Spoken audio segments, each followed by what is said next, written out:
കല്യാണിക്കുട്ടി എവിടെ? അതോ കല്യാണിക്കുട്ടി.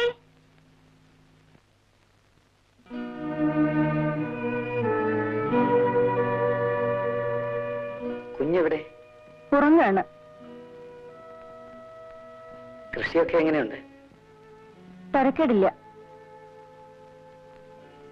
എല്ലാം നോക്കാൻ കല്യാണിക്കുട്ടി തനിച്ചല്ലേ ഉള്ളൂ? തനിച്ചാവുന്നതാണ് സുഖം. ബോംബെക്ക് താമസം മാറ്റുന്നു എന്ന് പറഞ്ഞിട്ട് എന്തായി? അങ്ങനൊക്കെ പറയുന്നുണ്ട്. എനിക്കെന്തോ കല്യാണിക്കുട്ടി ഇങ്ങനെ തനിച്ചു നിൽക്കുമ്പോ. അതിന് ആ കുട്ടിക്ക് അങ്ങനെ ഒരു വിചാരമില്ല. ഭവാനി, നീ അപ്പുറത്ത് പോയി പണി വല്ലതും ഉണ്ടെങ്കിൽ നോക്ക്. ബാക്കിയുള്ളവരുടെ വേവലാതി നീ എന്താ മനസ്സിലാക്കാത്ത കുട്ടി? എന്റെ കത്തിനെന്താ മറുപടി അയക്കാഞ്ഞത്?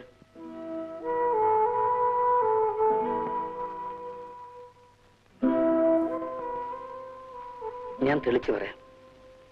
എനിക്കൊരു പുതിയ ജീവിതം വേണം. ബഹളങ്ങളും കോലാഹലങ്ങളും ഇല്ലാത്ത ഒന്ന്.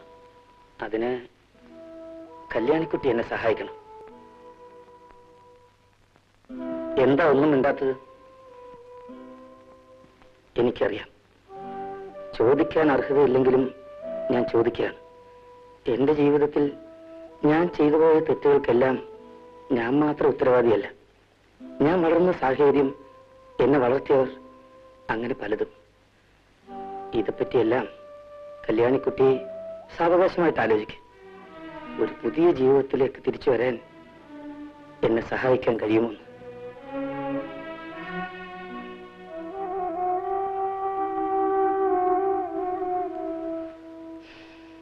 ഞാൻ മറുപടിക്കായി കാത്തിരിക്കും.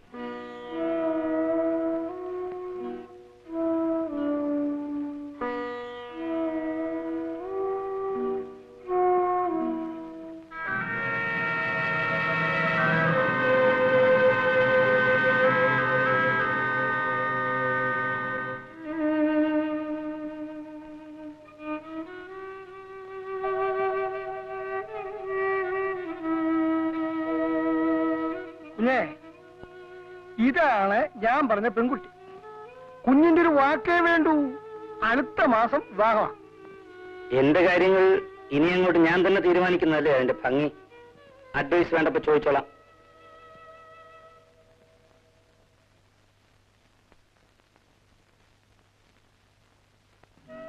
നേര് പറയും മോളെ, നിനക്ക് അയാളോട് വെറുപ്പുണ്ടോ? ഒറ്റ വാക്ക് പോരൂന്നുള്ള ഒറ്റ വാക്ക് മതിയായിരുന്നു പഴയ കല്യാണിക്കുട്ടിക്ക് ഒപ്പം ഇറങ്ങിപ്പോവാൻ. പക്ഷേ ഇന്ന് ലക്ഷ്മിയടത്തിയുടെ മനസ്സിന് സ്വല്പം ആശ്വാസം തരൂ മോളെ.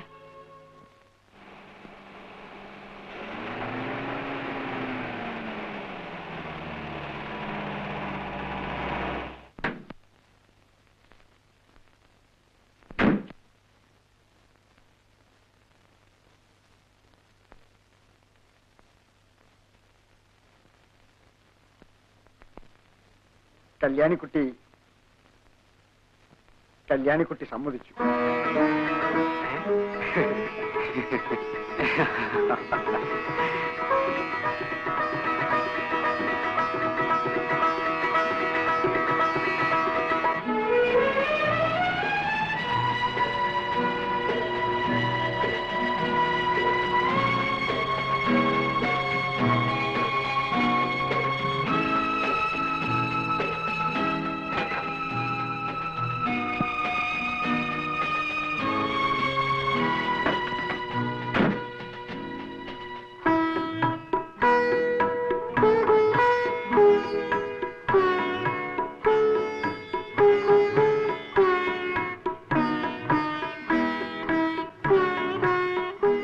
അങ്കിളെവിടെ?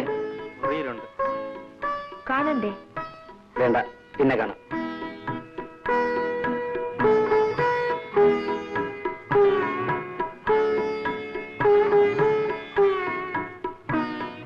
അമ്മ എവിടെ? ഇവിടെ എവിടെങ്കിലും കാണും. ഇവിടെ എവിടെയെങ്കിലും കാണുമെന്നോ? അമ്മയെ കുറിച്ചാണോ ഈ പറയുന്നത്?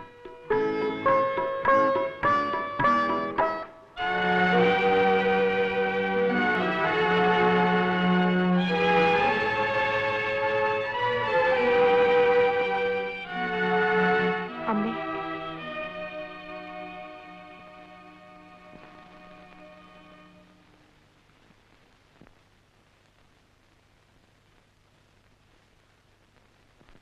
അമ്മേ,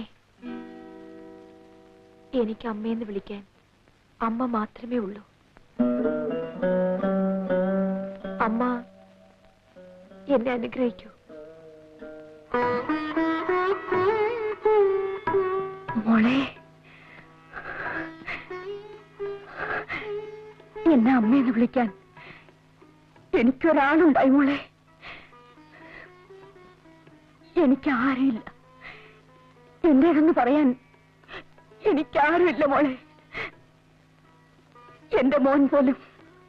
അമ്മ വിഷമിക്കരുത്. അമ്മയ്ക്ക് എല്ലാവരും ഉണ്ടമ്മേ.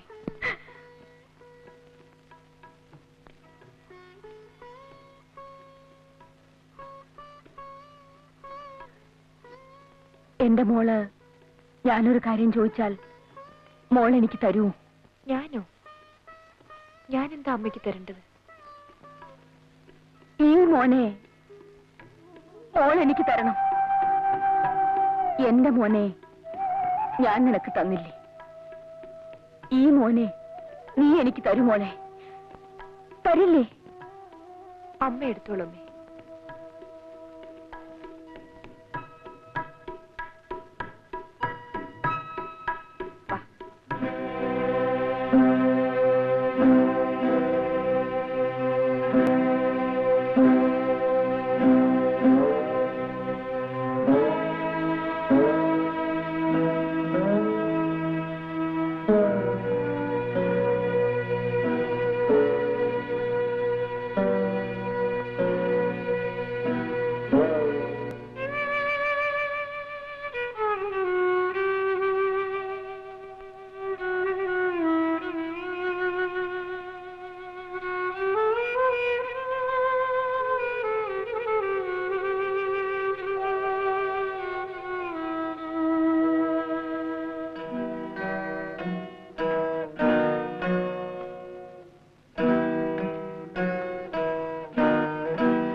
ശോഭയോട് ഒരുമിച്ച് എപ്പോഴെങ്കിലും പുറത്തു പോയിട്ടുണ്ടോ? ഇല്ല. ഇപ്പോഴവൾ ഉണ്ടായിരുന്നെങ്കിൽ ഒരു ദേവതയെപ്പോലെ ഞാൻ അവളെ ആരാധിക്കുമായിരുന്നു. എന്തോ സ്ത്രീയെക്കുറിച്ചുള്ള എന്റെ ധാരണകൾ മുഴുവൻ മാറ്റിത്തന്നത് ആ പെൺകുട്ടിയാണ്. എങ്ങനെ? എന്നെ തോൽപ്പിച്ചുകൊണ്ട്.